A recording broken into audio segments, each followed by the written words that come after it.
चलिए आज भूगोल का जो पोर्शन था उसके बारे में बात करेंगे। मैं जैसा कहा हूँ कि 6 से लेकर 12 तक कराऊंगा तो कुछ टॉपिक वाइज बात करते हैं। तो आज का टॉपिक क्या है उसके बारे में पढ़िए और मैं वीडियो में कुछ आपको सुझाव दूंगा, आप उसको ज़रूर देखिएगा। Thank you so much. चलिए पहले स्टार्ट करते हैं। जा करके मैं कॉपी पर जाऊँगा और वहाँ से स्टार्ट करूँगा, आपको शुरू से लेकर अंत तक देखना है। चलिए कॉपी पर जाते हैं और डायरेक्ट स्टार्ट करते हैं। चलिए स्टार्ट। मुन्ना ठाकुर। चलिए आज बात करते हैं समताप मंडल के बारे में। अगर इंग्लिश में उसको बोला जाए तो बोलते हैं हम लोग स्ट्रेटोस्फीयर। तो उसके बारे में बात करेंगे, क्योंकि अगर इसके पहले वाला अगर आप वीडियो नहीं देखे होंगे, जैसे मैंने क्षोभ मंडल के बारे में बताया था कि क्षोभ मंडल क्या होता है उसके बारे में, तो मैं उसका डिस्क्रिप्शन में लिंक डाल दूंगा, वहाँ से आप देख लीजिएगा। आज हम लोग बात करेंगे समताप मंडल के बारे में। तो समताप मंडल होता क्या है, पहले तो दिमाग में हम लोग को चलेगा कि होता क्या है, इसके बारे में पूरा जानने की कोशिश करेंगे। टेंशन बिल्कुल नहीं लेना है, शुरू से लेकर अंत तक देखिएगा। मैं लास्ट में आप लोगों को कुछ सुझाव दूंगा, उसको आप फॉलो ज़रूर कीजिएगा, ताकि आने वाला कैसा भी एग्जाम क्यों ना उसको तो फिर क्रैक करना ही है। तो क्वेश्चन आपसे इस टाइप से आएगा कि स्ट्रेटोस्फीयर होता क्या है, ठीक है। तो इसके बारे में हम लोग पहले जानेंगे क्या है, ठीक है। तो चलिए स्टार्ट करते हैं, ज़्यादा समय को ना वेस्ट करते हुए। तो समताप मंडल जो है, सब समताप मंडल 50 किलोमीटर की ऊंचाई तक है। समताप मंडल कितना है, 50 किलोमीटर। जैसे हम लोग जो क्षोभ मंडल था उसमें पढ़े थे कि जो धरती है यानी जो स्थल है, स्थल से जो ऊपर था 18 किलोमीटर था, वो आपका आ रहा था क्षोभ मंडल। लेकिन जो 18 से जो ऊपर उठा, तो 18 से ऊपर जो 50 किलोमीटर तक गया, वो जो आपका समताप मंडल में आएगा। इतना समझ पाओगे मोटा मोटी। अगला है कि समताप मंडल की मोटाई ध्रुव पर सबसे अधिक होता है। क्वेश्चन ये भी बन सकता है कि बताइए कौन सा ऐसा मंडल है जिसका जो मोटाई जो होता है ध्रुव पर, ध्रुव मतलब जो मेन पॉइंट होता है बीच का ऊपर वाला, वहाँ पर जो सबसे ज़्यादा किसका मोटाई ध्यादा होता है, कौन सा मंडल है बताइए। तो हम लोग क्या बताएंगे, हम लोग बताएंगे कि समताप मंडल। समताप मंडल एक ऐसा मंडल है जिसका जो ध्रुव है, ध्रुव पर इसका सबसे अधिक क्या होता है, आपका इसका जो मोटाई जो है वो ज़्यादा होता है, ठीक है, समझ पाओगे। अगला है कि कभी कभी विषुवत रेखा पर इसका लेप हो जाता है। कभी कभी समताप मंडल का ऐसा होता है जो विषुवत रेखा होता है, ऊपर हो गया मकर रेखा, फिर नहीं ऊपर हो गया कर्क रेखा, नीचे हो गया मकर रेखा। जैसे ये है विषुवत रेखा, ऊपर हो गया कर्क, नीचे हो गया मकर। तो कभी कभी ऐसा होता है कि जो विषुवत रेखा है इसमें लेप हो जाता है, मतलब दोनों मिल जाते हैं। लेप मतलब मिलना, ठीक है। तो वो हो जाता है किसमें, समताप मंडल में। समताप मंडल में क्या होता है कि कभी कभी क्या होता है कि जो विषुवत रेखा है उस पर इसका क्या हो जाता है, लेप हो जाता है, मतलब मिलन हो जाता है। इतना समझ पाओ। तो अगला पॉइंट बात करते हैं क्या है सो उसके बारे में।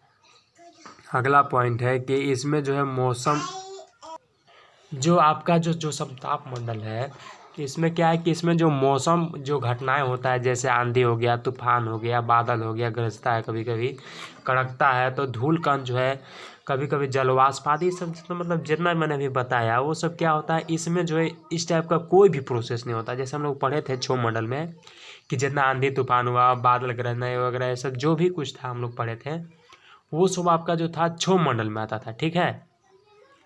लेकिन वो सब जो मैंने बताया कि आंधी तूफान, जो धूल का कण है, जलवाष्प आदि, ये सब जो है आपका समताप मंडल में नहीं होता है, समझ पाओगे। अगला है कि इस मंडल में, कौन मंडल में, समताप मंडल में। तो समताप मंडल में वायुमंडल उड़ाने के जो आदर्श दशा पाई जाती है। इसमें जो है वायुमंडल में जो उड़ाने की आदत, अधिकतर अगर बात किया जाए तो जो भी हवाई जहाज वगैरह जो उड़ते हैं, तो वो सब जो आपका समताप मंडल में ही उड़ते हैं, ठीक है। चलिए समझ पाओगे। क्वेश्चन नंबर कह रहा है, क्वेश्चन नहीं अगला पॉइंट कह रहा है कि कभी कभी इस मंडल में विशेष प्रकार के मेघों का निर्माण होता है। ये और भी इम्पोर्टेंट क्वेश्चन है कि कभी कभी क्या होता है इसमें, जो इस वायुमंडल, कौन वायुमंडल, समताप वायुमंडल। तो समताप वायुमंडल में जो है कभी कभी एकदम विशेष, जो विशेष प्रकार के होते हैं, तो वो जो आपका मेघों का निर्माण होता है, कभी कभी विशेष प्रकार के, मतलब खास मेघों का जो है यहाँ पे निर्माण होता है, जिन्हें मुलाब मेघ, यानी इंग्लिश में बोले तो मदर ऑफ पेरल, पेरल उसके बाद क्या है, पेरल लाउड शायद है, वो होता है। तो इंग्लिश में मदर ऑफ पेरल लाउड कहते हैं। अगर हिंदी में बात किया जाए तो मुलाब मेघ कहा जाता है। कभी कभी क्या होता है, जो ये आपका जो मंडल है, जो समताप मंडल में, इसमें विशेष प्रकार का मेघों का निर्माण होता है, जिसे हम लोग कहते हैं मुलाब मेघ। समझ पाओगे। मुलाब मेघ क्वेश्चन पूछ सकता है कि मुलाब मेघ किसको कहते हैं। तो आप लोग डायरेक्ट आंसर लिखिएगा। मूलाभ मेघ हम लोग उसको कहते हैं। कभी कभी क्या होता है कि जो समताप मंडल में एक विशेष प्रकार का, एक खास प्रकार का जो है मेघों का निर्माण होता है, बादल वगैरह का निर्माण होता है, तो उसको हम लोग क्या कहते हैं, मूलाभ मेघ कहते हैं। समझ पाओगे। अगला पॉइंट क्या है सो समझिए आप। अगला पॉइंट क्या है सो समझिए। अगला पॉइंट आपका है कि जो समताप मंडल है, समताप मंडल की एक महत्वपूर्ण लक्षण है। तो लक्षण क्या है ये जानेंगे। यह है कि इसमें ओजोन गैस की परत पाई जाती है। ये बहुत इंपॉर्टेंट क्वेश्चन है। क्वेश्चन पूछ सकता है, बहुत बार पूछता भी है कि बताइए कौन सा ऐसा मंडल है जिसमें जो आपका ओजोन गैस जो है पाया जाता है, ओजोन गैस की जो परत है, जो लेयर है, वो पाया जाता है। तो हम लोग तो पढ़ लिए, तो हम लोग जान गए कि समताप मंडल है। तो समताप मंडल में जो है ओजोन गैस जो होता है उसका क्या है, लेयर पाया जाता है, परत पाया जाता है, जो सूर्य की आने वाली पराबैंगनी किरणों की अवशोषित करता है। देखिए बहुत बहुत इंपॉर्टेंट क्वेश्चन है। क्वेश्चन कभी कभी पूछा है कि बताइए जो पराबैंगनी किरणों का जो है जो अवशोषित करता है वो कौन सा मंडल है, कौन सा मंडल है। तो हम लोग तो पढ़ लिए कि समताप मंडल है। तो समताप मंडल जो है आपका जो पराबैंगनी किरणें है उसको कौन ऑब्जर्व करता है, तो समताप मंडल। समताप मंडल क्यों ऑब्जर्व करता है, क्योंकि इसमें जो एक लेयर पाया जाता है, क्या चीज़ का लेयर पाया जाता है, तो आपका ओजोन लेयर पाया जाता है, ओजोन गैस का परत पाया जाता है। ठीक है, समझ पाओगे। अगला है कि इसीलिए इसे पृथ्वी का सुरक्षा कवच भी कहते हैं। हाँ, ये भी इंपॉर्टेंट क्वेश्चन है। कभी कभी पूछता है कि बताइए कौन सा ऐसा वायुमंडल है जिसको हम लोग जो है पृथ्वी का कवच कहते हैं, तो समताप मंडल। समताप मंडल को जो है पृथ्वी का कवच भी कहा जाता है। समझ पाओगे। क्वेश्चन पूछेगा कि पृथ्वी का कवच किसको चाहे कहा जाता है, चाहे सॉरी सुरक्षा कवच कौन सा मंडल को कहा जाता है, तो समताप मंडल को जो है सुरक्षा यानी पृथ्वी का सुरक्षा का कवच कहा जाता है। अगला है कि ओजोन परत, ओजोन परत को नष्ट करने वाली गैस जिसको बोलते हैं CFC, क्लोरोफ्लोरोकार्बन कार्बन है, जो एक एयर कंडीशनर, रेफ्रिजरेटर आदि से निकलता है। जो ओजोन परत को नष्ट करने वाला ये भी एक गैस है। क्वेश्चन पूछ सकता है कि ओजोन परत का नष्ट करने वाला कौन सा गैस है, तो CFC। जो हम लोग अधिकतर गांव घर में या जो भी कोई रहते होंगे शहर में, तो वो लोग के देखिएगा कि गर्मी के दिन में यूज करते होंगे रेफ्रिजरेटर। रेफ्रिजरेटर बोले तो फ्रिज, ठीक है, तो उसको यूज करते, तो उसमें से जो गैस निकलता है उसको बोलते हैं CFC यानी क्लोरोफ्लोरोकार्बन। तो वो जो है आपका गैस जो निकल रहा है वो जो है ओजोन जो परत है उसको नष्ट कर सकता है। ये समझ पाओगे। एयर कंडीशनर, रेफ्रिजरेटर आदि से निकलती है। ये जो CFC क्वेश्चन पूछ सकता है कि बताइए CFC कहाँ से निकलता है, क्लोरोफ्लोरोकार्बन जो गैस है वो कहाँ से निकलता है। तो आप लोग क्या बताएंगे, आप लोग बताएंगे कि जो रेफ्रिजरेटर होता है, conditioner, refrigerator, air conditioner refrigerator होता है, वहाँ से जो है ये CFC जो है निकलता है।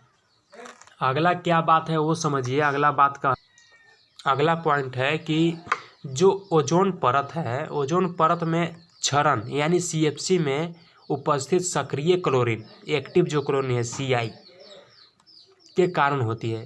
कह रहा है जो ओजोन परत में जो क्षरण होता है, क्षरण यानी इंग्लिश में अगर बोले तो शायद बेस होता होगा, तो क्षरण यानी CFC में उपस्थित जो सक्रिय जो एक्टिव क्लोरीन जो CI है के कारण होती है। CI के कारण जो ओजोन परत में जो क्षरण होता है, जो CFC होता है, किसके सक्रिय क्लोरीन के कारण होता है, तो ये CI के कारण। एक बार फिर समझिए, जो ओजोन परत में जो क्षरण है CFC में उपस्थित होता है वो सक्रिय क्लोरीन यानी CI के कारण होता है।